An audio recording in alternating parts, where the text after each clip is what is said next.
Hello students, welcome to the science class. Last chapter हमने पढ़ा था एटम्स एंड मॉलिक्यूल्स। तो ये चैप्टर 4 जो है ये स्ट्रक्चर ऑफ एटम के बारे में बात करता है। हमने बहुत अच्छे से समझा कि क्या चीज एटम होती है, क्या चीज मॉलिक्यूल होती है। तो जैसे ये एक हम वाटर मॉलिक्यूल लेते हैं, हमें याद है ऑक्सीजन बीच में है, साइड में दो हाइड्रोजन है छोटे, तो ये वाटर मॉलिक्यूल था। लेकिन अब देखो वाटर मॉलिक्यूल क्या किससे मिलके बना था? दो हाइड्रोजन एटम से मिलके बना था, एक ऑक्सीजन एटम से मिलके बना था। लेकिन ये एटम खुद किस चीज से मिलके बना है, हमने कुछ हल्का सा डिस्कस करा है कि एटम्स में और छोटे पार्टिकल्स होते हैं। तो अब हम इसमें से क्या करते हैं, एक एटम लेते हैं। जैसे ये एटम ले लिया ऑक्सीजन का, तो इसमें भी कुछ छोटे पार्टिकल हैं। तो ये किससे बना है, इसका स्ट्रक्चर क्या है एटम का, तो यही हम इस चैप्टर में डिस्कस करेंगे। और ये चैप्टर और पिछला चैप्टर साथ में पढ़ना इसलिए जरूरी है क्योंकि अदरवाइज इनके बीच में अगर डिफरेंस बहुत ज्यादा हो जाएगा, गैपिंग हो जाती है, तो इसे अच्छे से नहीं समझा जा सकता इस चैप्टर को। तो अगर हम पिछला चैप्टर जो एटम्स एंड मॉलिक्यूल्स है और स्ट्रक्चर ऑफ एटम साथ में नहीं समझेंगे तो बहुत ज्यादा प्रॉब्लम हो जाती है इन्हें समझने में आपस में। तो इसीलिए इसको साथ में समझना जरूरी है। तो आज हम ये चैप्टर स्टार्ट कर रहे हैं, स्ट्रक्चर ऑफ द एटम। तो एटम का स्ट्रक्चर इन चैप्टर 3 में हमने पढ़ा we have learn that atoms and molecules are the fundamental building blocks of matter. तो ये हमें पता है कि फंडामेंटल बिल्डिंग ब्लॉक्स हैं मैटर के। The existence of different kinds of matter is due to different atom constituting them. तो different type के जो मैटर की एग्जिस्टेंस क्यों है, क्योंकि डिफरेंट टाइप के एटम उन्हें बनाते हैं, ये भी हमें पता है। नाउ द क्वेश्चन अराइज, अब क्वेश्चन आता है what makes the atom of one element different from another element. तो पहला क्वेश्चन तो हमारा देखो क्वेश्चन क्या है कि हमने पढ़ा था कि एक एलिमेंट के एटम दूसरे एलिमेंट के एटम से डिफरेंट होते हैं, तो ऐसा क्यों होता है? What makes the atom of one element different from the atom of another element. पहला question, atoms are atoms really individual, क्या एटम्स सच में इंडिविजिबल है एज प्रपोज्ड बाय डाल्टन, और are there smaller constituent inside the atom. क्या atoms वास्तव में indivisible है जैसा डाल्टन ने बताया था, या एटम्स के अंदर भी उससे छोटे छोटे कंस्टिट्यूएंट पार्टिकल्स हैं? तो ये दो बहुत इंपॉर्टेंट क्वेश्चन है। पहला, क्या कारण है कि एक एलिमेंट के सारे एटम्स देखने में एक जैसे होते हैं, और दूसरा, क्या एटम्स रियली इंडिविजुअल है जैसे डाल्टन ने कहा, या उनके अंदर भी छोटे पार्टिकल्स हैं?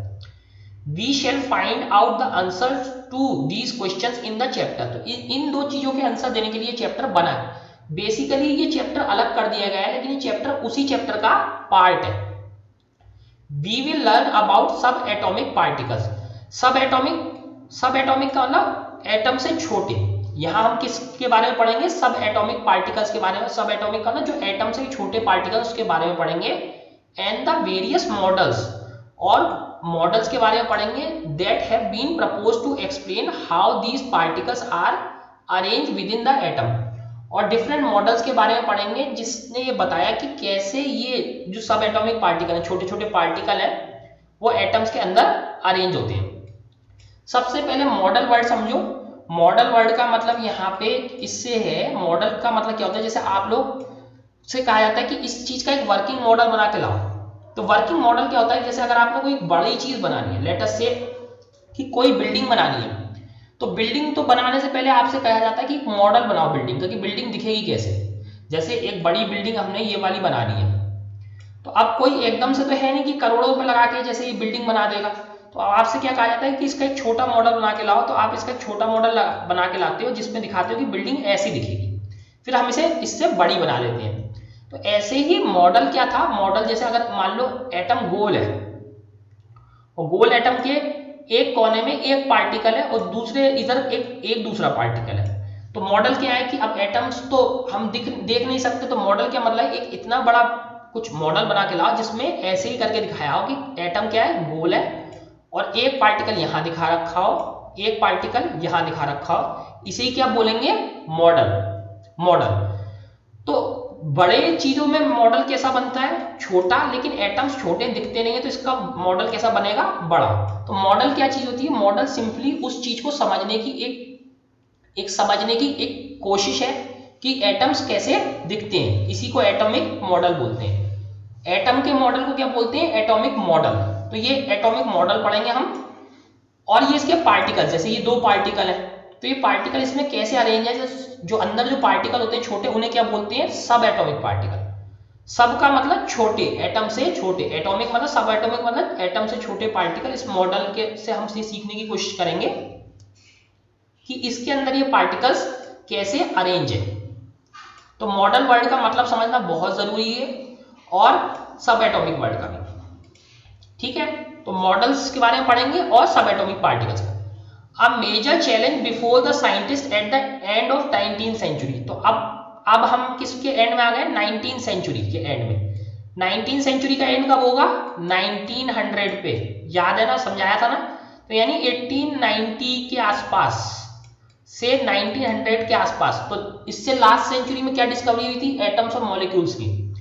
अब major challenge before the scientist, before का मतलब उनके सामने एक बड़ा चैलेंज था साइंटिस्ट के सामने at the end of 19th century, 19th century के एंड में, was to reveal the structure of atom. क्या बताना कि एटम का स्ट्रक्चर क्या है, as well as to explain its important properties, और इसकी इंपॉर्टेंट प्रॉपर्टी के बारे में बताना।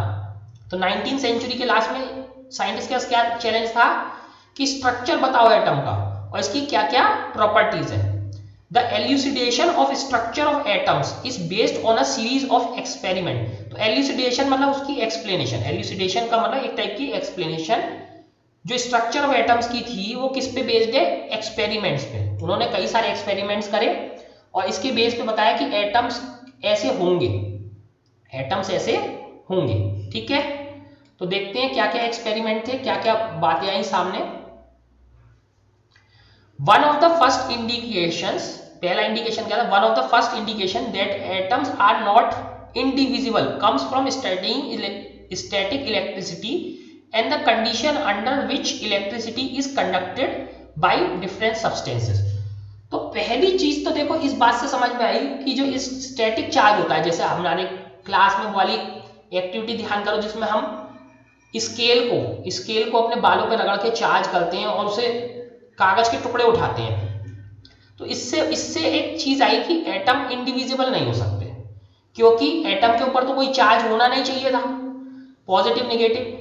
तो ये इलेक्ट्रिसिटी कैसे आ रही है और ये इलेक्ट्रिसिटी एक से दूसरे में कंडक्ट कैसे हो रही है, एक से दूसरी चीज में जा कैसे रही है। अगर ये एटम्स में नहीं है तो एटम्स अगर इंडिविजिबल नहीं है तो ये जा नहीं सकती। अभी हम समझेंगे कैसे, लेकिन ये पहली चीज थी।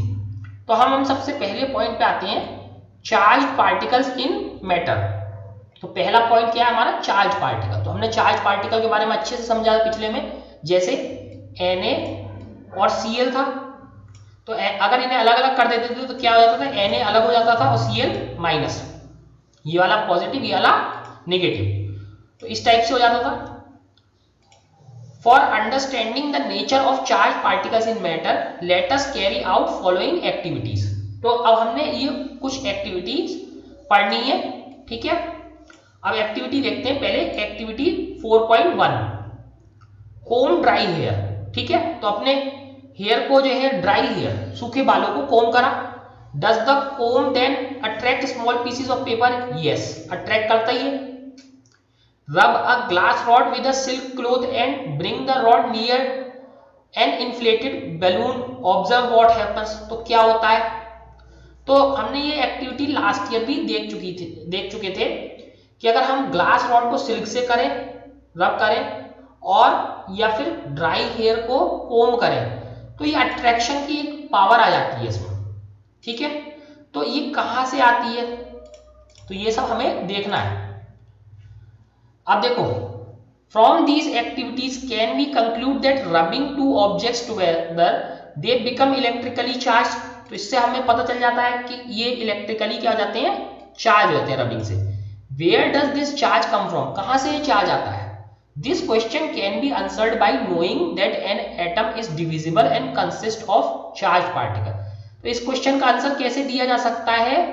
ये जानने से कि एटम डिविजिबल है। एटम कैसा है? डिविजिबल, और उसमें कंसिस्ट है चार्ज पार्टिकल, उसमें क्या है? चार्ज पार्टिकल्स हैं।